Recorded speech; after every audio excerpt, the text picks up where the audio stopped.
infiniment, soyez-vous, je vous en prie. Bonsoir à tous et toutes. J'espère que vous vous portez comme je me porte. Et bienvenue dans le Sexy Sporty Colisée d'Info Sex et Mensonges, d'où je t'offre ce soir à toi et à toi, fan adoré de la grande chaîne culturelle du câble, mon fameux et annuel très attendu spécial sport.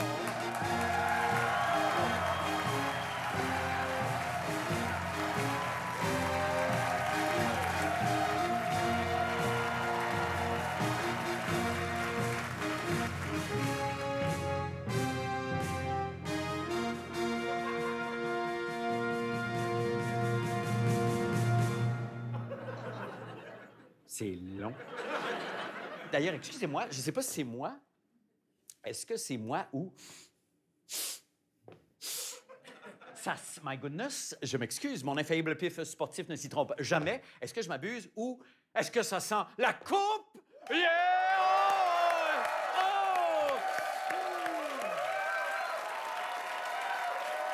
Oh! Ça sent la coupe, ça sent la coupe, ça sent la coupe, ça sent la coupe, ça sent la coupe, ça sent la coupe, ça sent la coupe. Et je vais continuer d'être joyeux de même et insupportable jusqu'à ce que chaque joueur du Canadien soit rendu sur un terrain de golf, ce qui, si je me fie aux dernières saisons, devrait avoir lieu fin février. Oui. Non, mais tu sais, je le dis, oui, je le dis, j'assume. Ben oui, je sais, je peux être de mauvaise foi. Puis j'ose le dire. Allez, un pavé dans la mare. Allez, je suis capable de faire ça, moi. Pour vous aider à descendre un peu de votre nuage bleu, blanc, rouge, je vais passer à la moulinette de mon humour acerbe. Sans joke strap!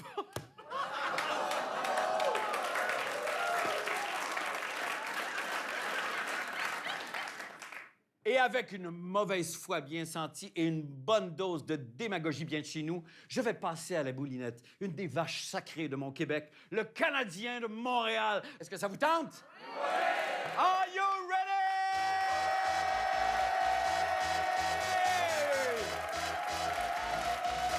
Yeah! Y'all ready for this?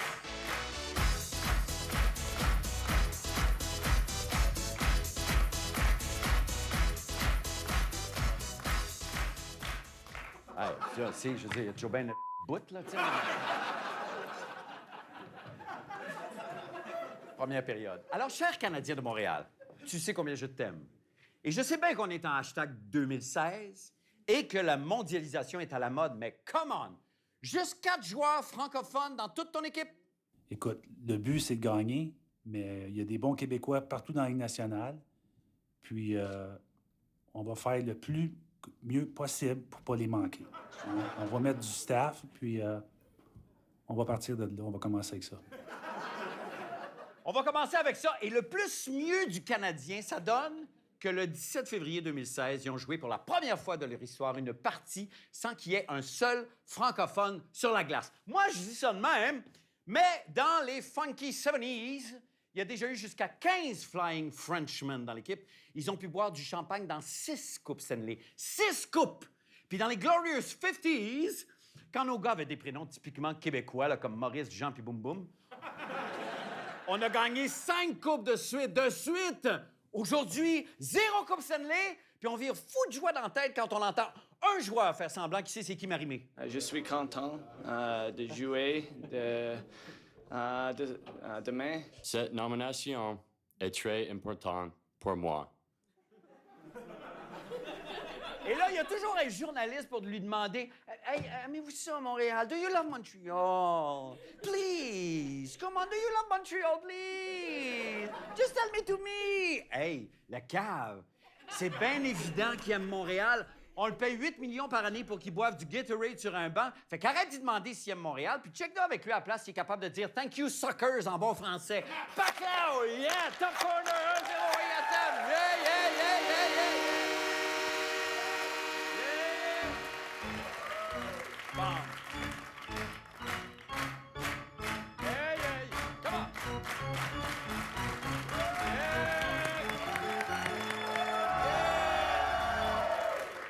L'an dernier, le Canadien était la 2e équipe la plus rentable de la Ligue nationale de hockey. 2e la plus rentable dans toute la Ligue après les Maple Leafs de Toronto. Il en a fallu des fans qui achètent des chandails à 200 $, des petites pantoufles LED, puis des petits drapeaux qu'on enlève de son char à la mi-saison parce que ça s'en vient tellement gênant. Et comment tu remercies les fans qui t'achètent tes cossins pendant que tu perds, Canadien? En jackant le prix de tes billets. Bravo! Slow clap, yeah! Yep! Yeah! I love the feeling, yeah! Hey, CH!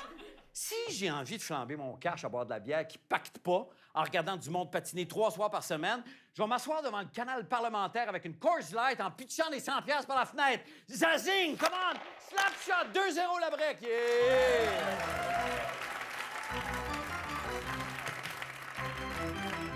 Come on!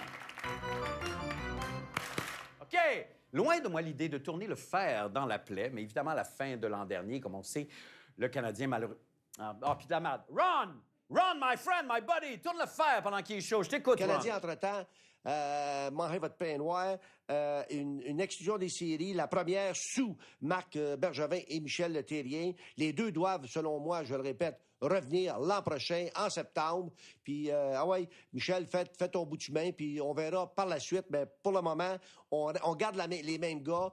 Est-ce que pour vous autres, c'est une année à oublier? Ouais, je pense que oui, là, parce que si on avait une note sur 10 à vous donner, malheureusement, et puis on peut l'expliquer, malheureusement, ce ne serait pas une note passante, mais ça ne veut pas dire que vous n'êtes pas les gens qui doivent être en place, selon moi. Ron, j'ai tout compris! You said it, my friend! Ronnie Boy, je t'aime. Puis là, on a-tu parlé du Canadien pareil? You bet qu'on en a parlé, même s'ils n'ont pas fait les séries. Qu'ils jouent mal ou pas, on en parle pareil. En 2015, la Sainte-Flanelle a occupé 11 % du paysage médiatique. Sais-tu ce que ça laisse comme place ça, au reste des nouvelles? 3,88 % pour les nouvelles internationales, 2,4 % pour l'environnement et 0,01 % pour le grand retour de Marc Labrecati. Hey! Oh! C'est cruel! Come on! Dernière affaire, si t'avais de quoi à dire le jour où Piquet-Souban s'est fait échanger, laisse-moi te dire juste une chose. Personne t'a entendu! 85 % de l'actualité médiatique ne parlait que de ça. Piquet... hey, King, parlant de Piquet, là, j'ai envie de me faire aller en mauvaise foi solide, OK? T'aimes pas ça, Poupée Bergevin? Quand un de tes petits gars a trop de caractère puis plus de star power que ton coach? T'as pas compris encore que des gars comme Piquet, il en existe à peu près dans toutes les bonnes équipes professionnelles de sport dans le monde, que ça fait longtemps qu'ils ont compris ça dans la NBA puis dans la FIFA, que ça vient peut-être avec un tempérament de winner comme il en vient pas souvent ici, que ton public l'adore de même, puis toi, tu le crises dehors parce qu'il est un peu trop star sur la glace puis dans la chambre à ton goût.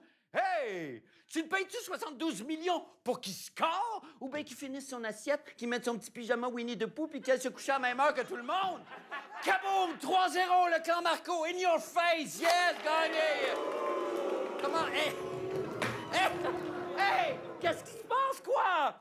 Mais cessez de me lapider! Ah, c'était très réussi, le verre d'eau. C'était super bon. Mais qu'est-ce que... Attendez, OK, d'accord, je vais... Mais qu'est-ce que je vois? Qu'est-ce que je vois? Mais c'est... Est-ce que je vois... C'est mon sexe qui bouge. Mon sexe bouge. Oh!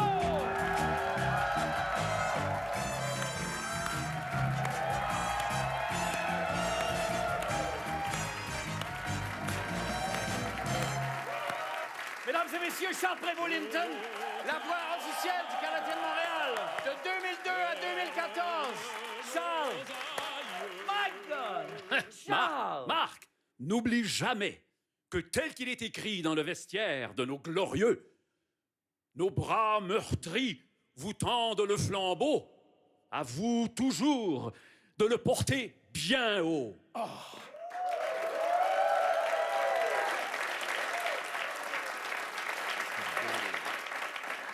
Je suis convaincu! Je suis repenti! Grâce à Charles! Merci, Charles! Que la Société d'État m'apporte mon projectile à T-shirt personnel. Comme on voit la Kiss Cam! Come on! Hit it, Charles! Il faut sexe! Il faut sexe et mensonge!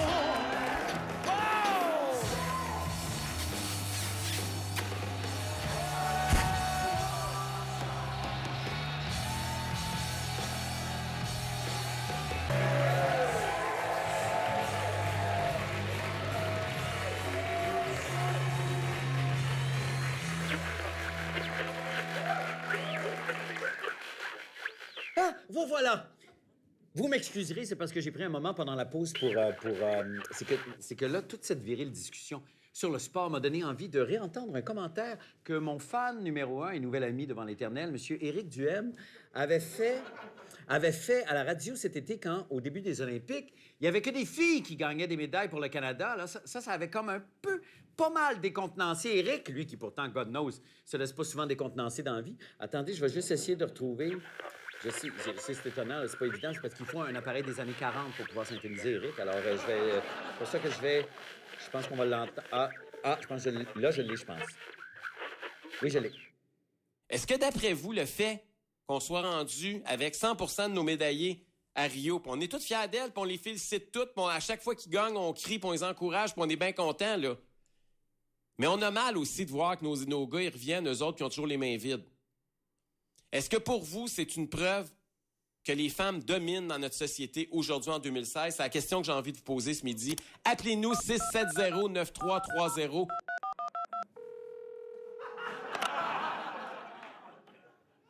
Allô, Éric? Éric, c'est Marc Labrèche. Non, écoute, c'est parce que... Non,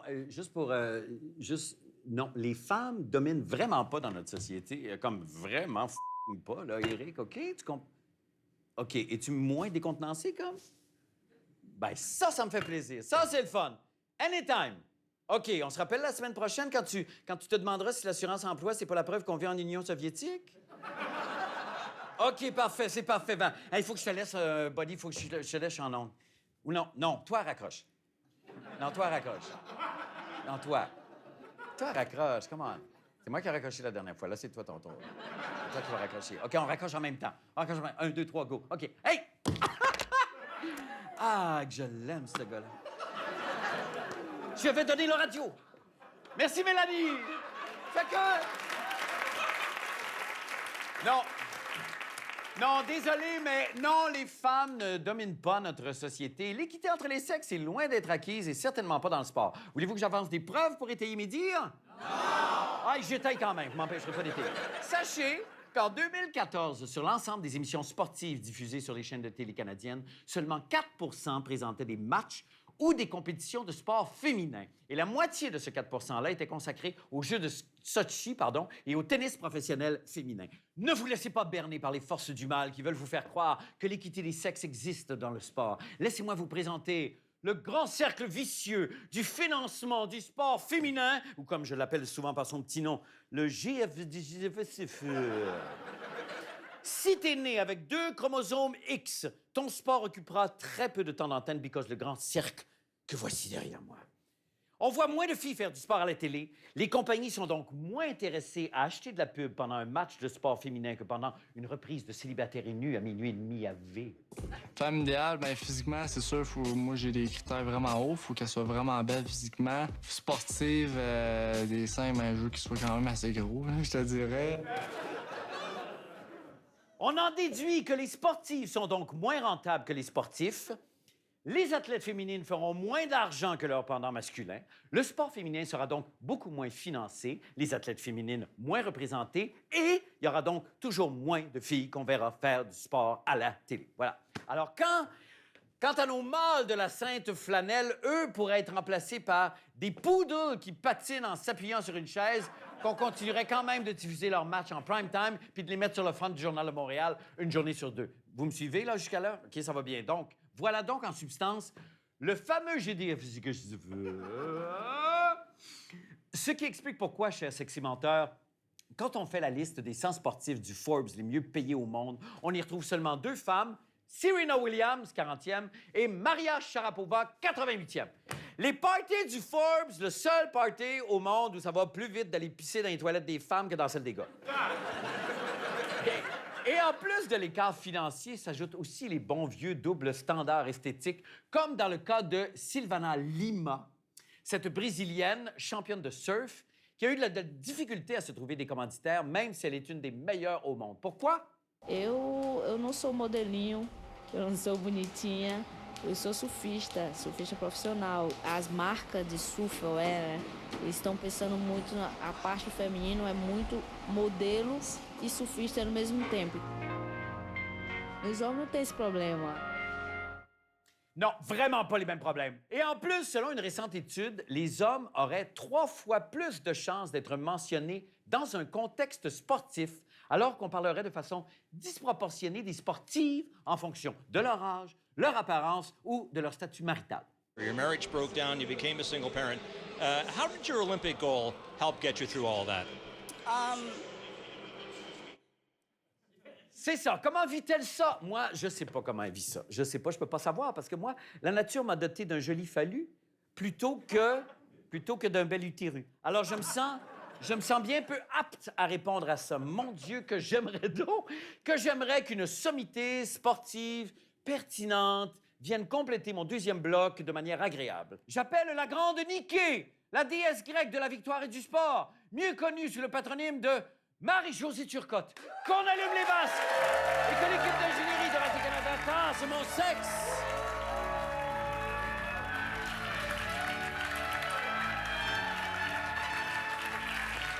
C'est magnifique. C'est magnifique, c'est comme un rêve.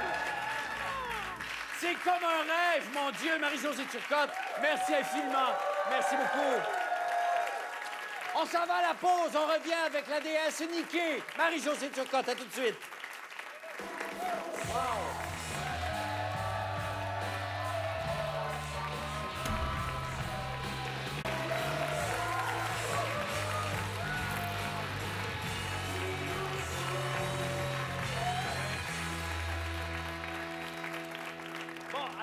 Merveilleux, vous allez pouvoir assister à cette fascinante et instructive conversation que je m'apprête à avoir avec la non moins fascinante et instructive Marie-Josée Turcotte à propos de l'iniquité dans le sport. Et ça date pas d'hier, ça. Non, on a combien d'heures pour parler de ça? Non, mais au début, c'était des sports plus féminins. Hein? Au début, c'était patinage artistique, gymnastique. Vous parliez tout à l'heure des commentaires qui sont pas les mêmes, mais ces sports-là, il faut être belle, gracieuse, délicate, souple. Alors que chaque fois qu'il y a eu un développement du sport où la femme devait être plus agressive, musclée, forte, puissante, il y a toujours eu des réticences tout le temps. Ah, oui, c'est ça. Et est-ce que ça s'organise? Est-ce qu'il y a des mouvements aujourd'hui qui commencent à s'organiser? Je sais qu'il y a eu l'histoire du le mouvement Equal Play, Equal Pay, l'équipe de soccer professionnelle féminine qui a des commencé... États-Unis. Oui, exactement. Des États-Unis, c'est ça. Oui, hein? exact. Alors, à part ça, est-ce qu'il y a des mouvements, même ici au Canada, est-ce qu'il y a des mouvements de filles et de sportives qui s'organisent?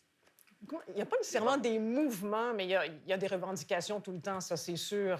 Quand elles ont gagné la Coupe du monde, les Américaines, en 2015, l'Association américaine de soccer leur a donné, pour toute l'équipe, 2 millions de dollars. Ça peut paraître beaucoup, mais les gars, quand ils ont terminé, eux, ils ont perdu, en fait, en 8e de finale, ils ont reçu 9 millions. Ah oui, c'est ça. Et les Allemands qui avaient gagné avaient reçu 35 millions. Alors, c'est pas tout à fait équitable. Non, évidemment pas. C'est sûr que plus il y aura des papas qui vont encourager leurs filles, les mères aussi, c'est sûr. Mais moi, je me rappelle, ma fille jouait au hockey.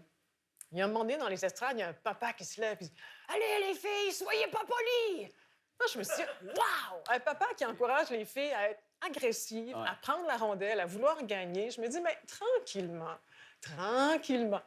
les mentalités changent parce que jouer au hockey, c'était pas une évidence pour les femmes. Et même encore, c'est pas toujours évident. Parce qu'on pourrait parler, vous avez parlé en début d'émission des Canadiens de Montréal. Qui sait ici qu'on a une équipe qui s'appelle les Canadiennes de Montréal? Bien, ça, c'est ça. J'ai appris ça. Je savais même pas et qui jouent régulièrement, qui jouent une fois par semaine. Pas mal à toutes les fins de semaine parce que comme elles ne sont pas payées et qu'elles doivent un peu payer pour jouer. Et là, on parle des meilleures joueuses au monde. Des filles qui ont gagné des médailles aux Olympiques, des filles qui ont gagné des médailles aux championnats du monde. Et elles doivent encore légèrement payer. Au début, elles payaient carrément. Mais ces femmes-là travaillent toutes à temps plein. Et c'est pour ça que la Ligue organise uniquement des matchs les samedis et dimanches. Alors, ça en dit beaucoup. Ah, c'est bien. Et ces filles-là se sont battues longtemps pour pouvoir jouer, tout simplement. Oui. Ah non, c'est fou. Merci infiniment, Marie-Josée Turcotte. Merci beaucoup. Vous êtes formidable. Merci. Merci des pressions. Et merci à toi, sportif public. On se retrouve la semaine prochaine. Et d'ici là, restez informés. Soyez sexés.